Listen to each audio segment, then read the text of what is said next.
Hi friends, welcome to physics flyer the learner destiny. मैं हूँ Rajshree Kabra. Welcome करती हूँ आप सबका ओनली ऑन फिजिक्स फ्लायर, जहाँ पर आज अपन बात करने वाले हैं मैक्सवेल बोल्ट्जमैन डिस्ट्रीब्यूशन लॉ की। तो चलिए शुरू करते हैं। यहाँ तक सभी को क्लियर है। अब मैं आपको बता देती हूँ कि जो मैक्सवेल बोल्ट्जमैन डिस्ट्रीब्यूशन लॉ होता है वो हमेशा किसके लिए अप्लाई करते हैं अपन? आइडियल गैस के लिए। किसके लिए अप्लाई करते हैं अपन? आइडियल गैस के लिए। ओके, ये जो मैक्सवेल बोल्ट्जमैन डिस्ट्रीब्यूशन लॉ है उसमें क्या हो सकते हैं? पार्टिकल क्या हो गए? आइडेंटिकल हो गए, और क्या हो गए? डिस्टिंग्विशेबल भी हो गए। आइडेंटिकल एंड डिस्टिंग्विशेबल होने चाहिए। ओके, तो मैंने अब पकड़ा कि consider N assembly of A gas containing total number of molecule and in a phase space. अगर मैंने ऐसा पकड़ा कि मेरे पास एक असेंबली है, अब असेंबल क्या होता है मैंने आपको बताया था। ओके, तो मेरे पास ये एक असेंबली है, उसमें एन नंबर ऑफ मॉलिक्यूल्स मेरे पास है, N number of gas molecules मेरे पास है। क्या है? N number of gas molecules है। ओके, तो let us divide the phase space into. अब मैंने क्या किया, उस फेज स्पेस को, फेज स्पेस मीन्स क्या? देयर आर 6 फेज, 6 डायमेंशन जो होता है उसको अपन फेज स्पेस बोलते हैं, है ना। तो अब ये जो फेज स्पेस है, अब हर एक असेंबल में फेज स्पेस होगा, तो इस असेंबल को मैंने कितने फेज स्पेस में डिवाइड किया? 1 2 3 4 सो ऑन के तक फेस में मैंने क्या कर दिया? उसको डिवाइड कर दिया। ओके, जिसमें हर एक फेज में, अब ये जो के फेस है उसमें नंबर ऑफ पार्टिकल्स क्या होंगे? n1 n2 n3 n4 respectively. ऐसे आपको क्या मिलने वाले? पार्टिकल्स वहाँ पर मिलने वाले हैं।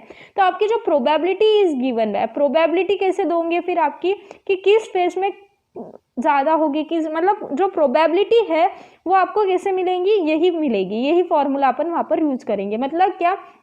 देखो यहाँ पर मैंने क्या बोल दिया कि एक कंटेनर है, उसके जो सब कंटेनर है, मतलब मैंने एक क्लास बोला था, तो क्लास हो गया आपका क्या? कंटेनर। अब क्लास में मैंने 12 बच्चे बोले, तो 12 बच्चे क्या हो गया? आपका गैस हो गया। ओके, अब 12 बच्चों में 3 रो बोल दिए, तो जो 3 रो है वो फेज स्पेस हो गए। ओके, अब 3 रो में हर एक रो में कितने कितने बच्चे हैं? वो हो गए आपके नंबर ऑफ पार्टिकल। आपको समझा? और उसी से मैंने ये फॉर्मूला निकाला। तो ये फॉर्मूला कहाँ से आया, ये सब बताने के लिए मैंने इतना सारा आपको बताया, एक्सप्लेन किया। समझा आपको ये? तो ये फॉर्मूला समझा। अब इसके आगे जो है वो पूरा मैथमेटिकल पार्ट है। ओके, तो अब अपन लेंगे मैथमेटिकल पार्ट। यहाँ तक आपको क्लियर है? अगर कोई डाउट होगा तो आप कमेंट में मुझे बता देना, मैं आपको वो डाउट क्लियर कर दूंगी। ओके, तो अब मैं यहाँ पर लूँगी पूरा मैथमेटिकल स्टफ है। यहाँ तक आपको सभी को क्लियर हो गया? अब अपन मैथमेटिकल स्टफ सॉल्व करेंगे। तो आपके पास जो फॉर्मूला था वो क्या था? प्रोबेबिलिटी ऑफ फाइंडिंग द, मतलब वो जो गैस मॉलिक्यूल्स है उसको फाइंड करने की जो प्रोबेबिलिटी है उसका जो फॉर्मूला है आपके पास क्या आया? Multiplier I equals to 1 to k। अब k क्यों? क्योंकि k नंबर्स बताया ना, k नंबर हो सकते हैं इसलिए। ओके, यहाँ पर होगा GI NI n factorial upon sum, multiplier summation भी बोल सकते हैं, पर मल्टीप्लायर मीन्स ये समेशन का ही रोल अदा करता है, n फैक्टोरियल। ओके, यहाँ तक समझा? अब अपन क्या करेंगे? इसको लगा देंगे लॉग, टेकिंग लॉग। अब अगर मैंने यहाँ पर लॉग लगा दिया तो मुझे क्या मिलेगा? Log of p is equals to log, ये पूरा की पूरा ऐसे कि ऐसा, I equals to 1 to k GI raise to the power NI n factorial upon I equals to 1 to k NI factorial. अब आपको लॉग जो है वो इजीली पता है, लॉग के कुछ रूल्स आपको पता होंगे। अगर आपके पास लॉग ऑफ a b अगर होगा तो आप इसको अगर खोलना है तो आप क्या करोगे? Log a plus log of b। समझा? और अगर आपके पास होगा, this is your first rule. अभी अपन जो रूल यूज करने वाले वो क्या है? Log of a by b, मतलब जो डिवीजन है वो, तो आपके पास क्या होगा? Log of a minus log of b। और जो थर्ड रूल है, मैं यहाँ पर ऊपर लिखती हूँ, मेरे पास स्पेस नहीं है इसलिए। ओके, तो ये जो थर्ड रूल है वो आप क्या होता है? अगर log of a raise to the power b है तो आपको क्या मिलता है? b log of a। समझा आपको ये? यहाँ तक क्लियर है? तो यही जो तीनों रूल है इसको लगाकर अपन इसको सॉल्व करेंगे, और जब आप लॉग लगाओगे तो ये मल्टीप्लायर जो होगा वो समेशन में टर्न आउट हो जाएगा। अब समेशन और मल्टीप्लायर जो होता है वो नियरली इक्वल होता है। ओके, तो लॉग ऑफ जो p है वो वैसे की वैसा रहेगा। ओके, तो लॉग ऑफ p वैसे की वैसा इक्वल्स टू, अब क्या होगा यहाँ पर? लॉग, अब क्या है?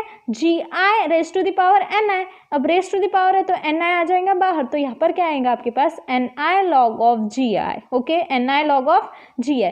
फिर ये क्या है? मल्टीप्लीकेशन में है NI, तो plus log of n factorial. Plus log of n factorial. अब ये क्या है, डिवाइड में है, तो ये डिवाइड में क्या हो जाएगा, माइनस, अब ये जो समेशन है जिसको लगाया था वो उसको समेशन रहना ज़रूरी है, तो अपन यहाँ पर समेशन लगा देंगे। Okay, summation, multiplier means summation. अब ये लॉग ऑफ n फैक्टोरियल, फिर यहाँ पर क्या आएगा, minus summation of log of ni factorial. समझा आपको ये।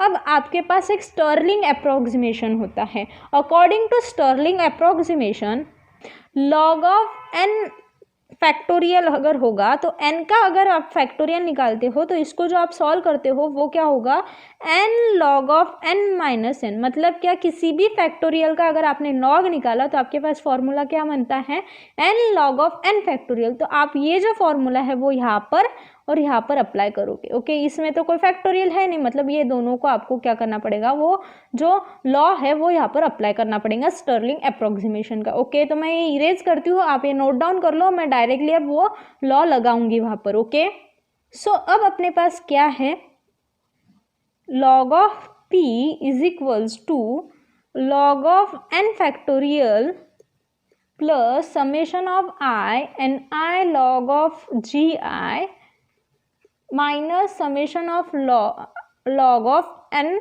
आई फैक्टोरियल। अब इसको मुझे स्टर्लिंग अप्रोक्सीमेशन लगाना है, तो स्टर्लिंग अप्रोक्सीमेशन लगाने के बाद में मेरे पास क्या आ जाएगा, N log of N minus N plus summation of I and I log of G I minus summation of I N I log of N I minus summation of N I. अब यहाँ पर summation of N आई क्यों, क्योंकि ये जो summation है वो दोनों भी इसको आएगा, तो ब्रैकेट में आकर फिर मल्टीप्लाई करूँगी, उससे अच्छा मैंने अभी ही लगा दिया। ओके, तो this is your equation number 3, this is your equation number what 3। अब क्या करेंगे अपन, इक्वेशन 3 को क्या करने वाले हैं, डिफ्रेंशिएट करेंगे।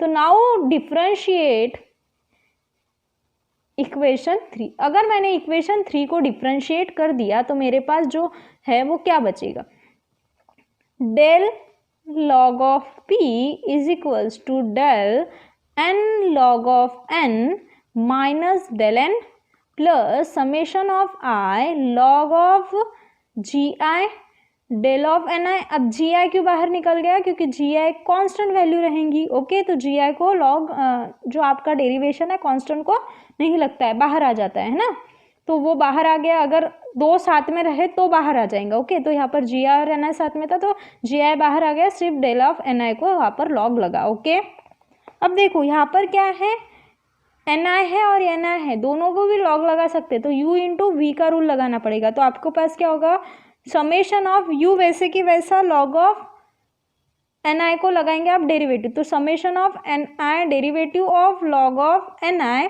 अब प्लस होता है लेकिन यहाँ पर क्या है, माइनस है, तो ये अपन एक स्टेप बढ़ा ही देते हैं, plus summation of log of मतलब v into derivative of u।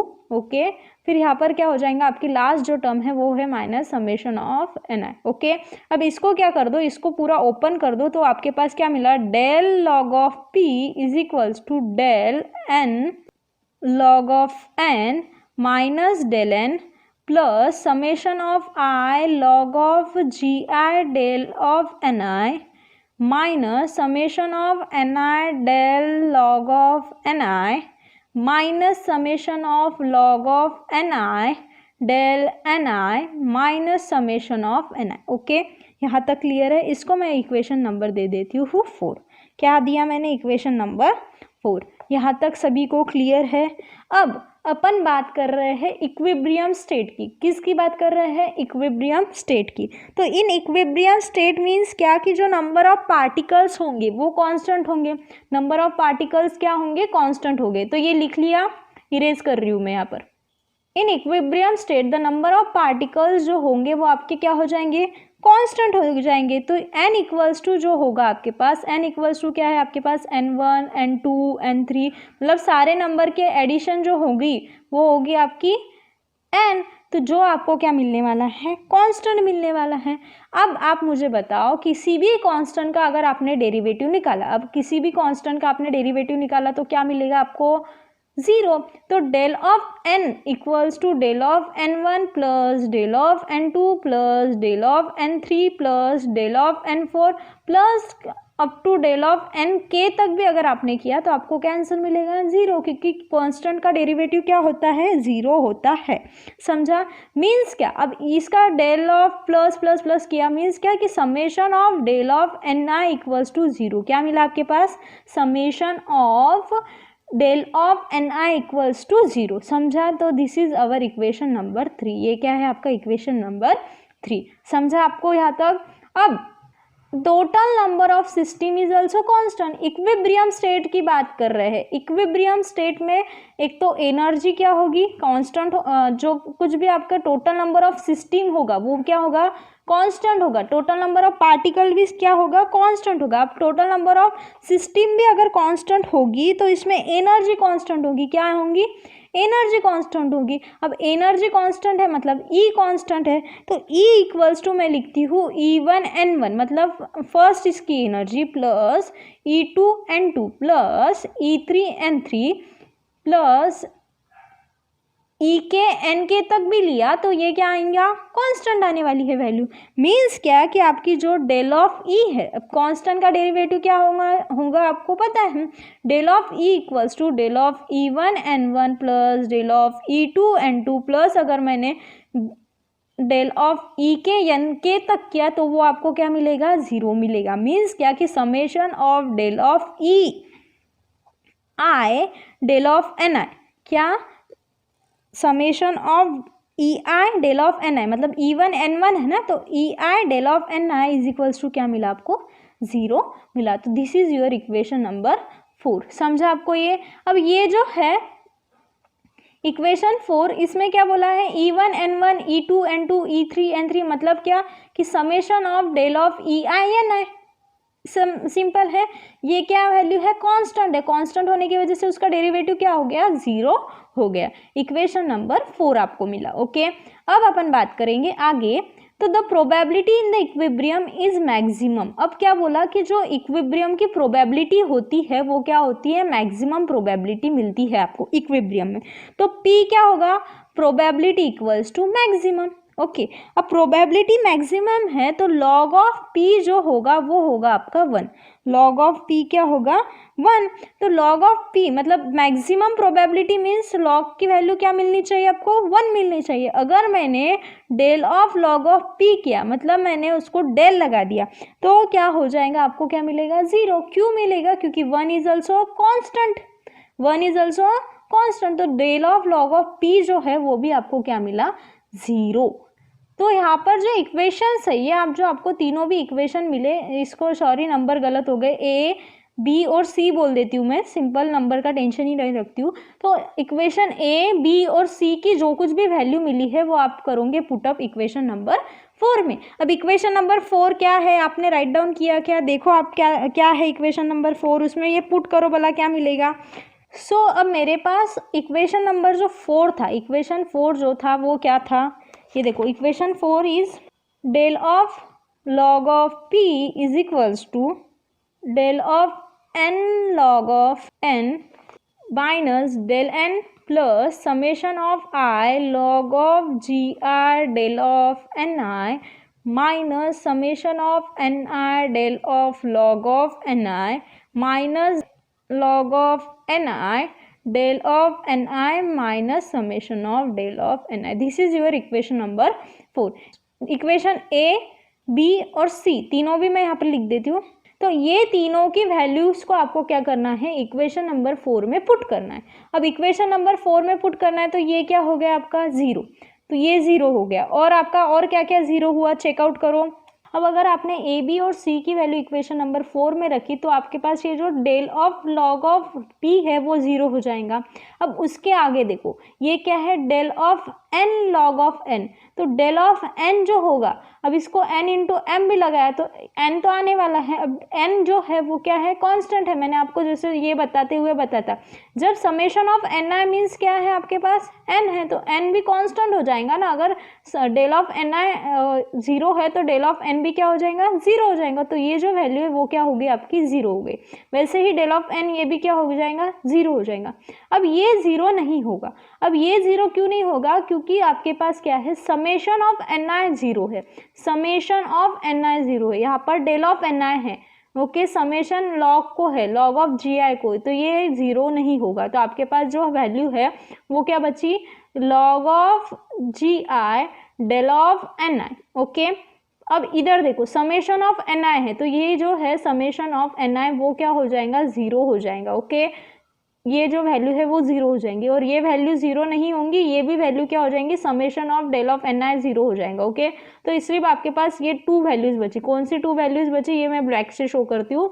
आपके पास वैल्यू बची ये वाली और ये वाली। ओके, तो वो मैंने लिख दिया। अब ये प्लस है, फिर minus log of N I del of N I, okay, equals to 0। मतलब आपके पास जो वैल्यू है वो क्या बची, log of N I del of N I minus summation of log of G I del of N I equals to 0। मैंने क्या किया, सिर्फ इक्वेशन को क्या कर दिया, माइनस से मल्टीप्लाई करके प्लस का माइनस, माइनस का प्लस कर दिया। ओके, तो ये जो आपको इक्वेशन मिला है, अब इस इक्वेशन को अपने को क्या करना है, लैग्रांजियन मल्टीपल से इंट्रोड्यूस करना है।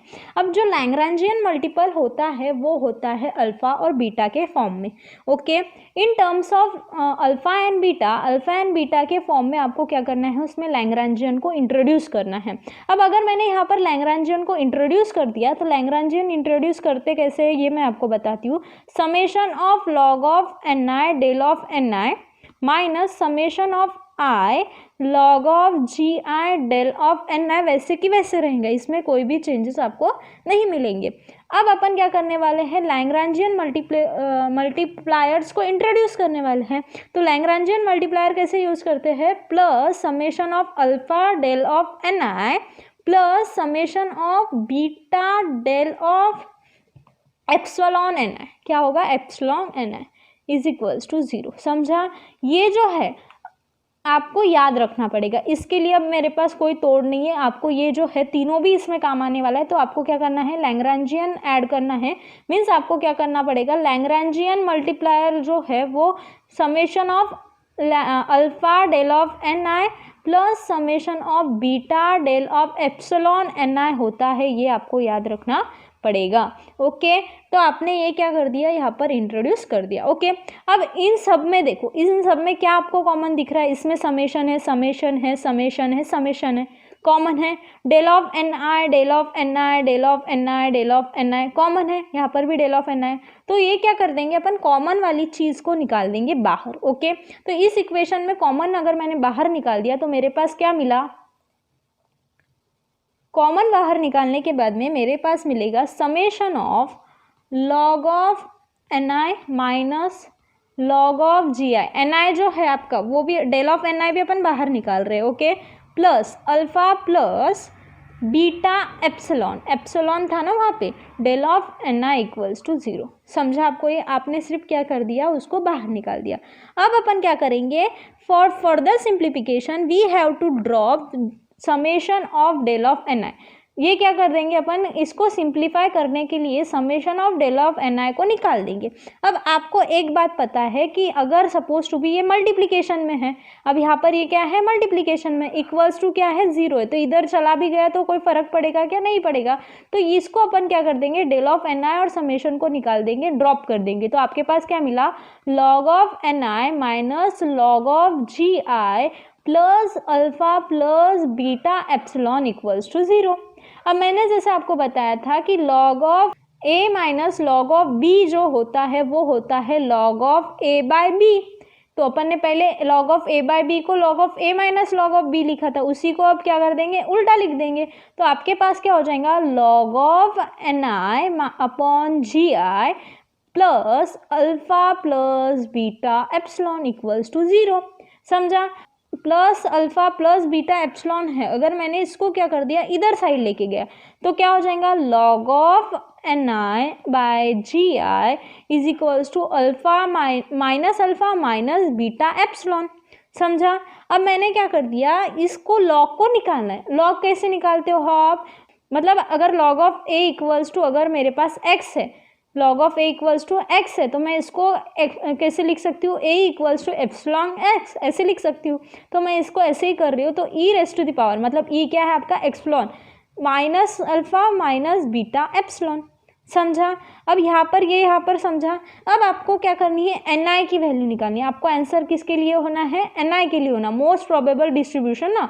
तो मेरे पास क्या है, NI इज इक्वल्स टू, ये GI क्या चले जाएगा, ऊपर चले जाएगा, तो GI into e⁻⁻α minus beta epsilon. अब किसी के भी पावर में माइनस है, मतलब क्या कि वो डिनोमिनेटर की चीज़ है, तो अपन इसको क्या लिख सकते हैं, NI equals to GI by e⁻α plus beta epsilon, e⁻α plus beta epsilon. तो ये जो आपको मिला, ये जो आपको फॉर्मूला मिला है, NI equals to GI e⁻α plus beta epsilon, this is the Maxwell Boltzmann distribution probability distribution law. Okay, तो NI क्या शो करता है, NI आपको शो करता है कि जो डिस्ट्रीब्यूशन है वो कैसे हुआ। तो this shows the probability distribution for a Maxwell Boltzmann law. समझा आपको ये सब क्लियर है, यहाँ तक सारी मेथड समझी। सिर्फ यहाँ पर एक जो मेथड है जहाँ पर अपन ने लैग्रेंजियन को ऐड किया था, उतनी आपको याद रखनी है। बाकी फॉर्मूला भी कैसे आया ये मैंने सब आपको एक्सप्लेन कर दिया है। ओके, तो यहाँ पर ये अपना हो गया, अपन नेक्स्ट वीडियो में मिलेंगे अब। अगर आपको मेरे वीडियोस पसंद आ रहे होंगे तो लाइक करना, कमेंट करना, सब्सक्राइब करना और शेयर करना ना भूलेगा। Thank you very much for watching this video.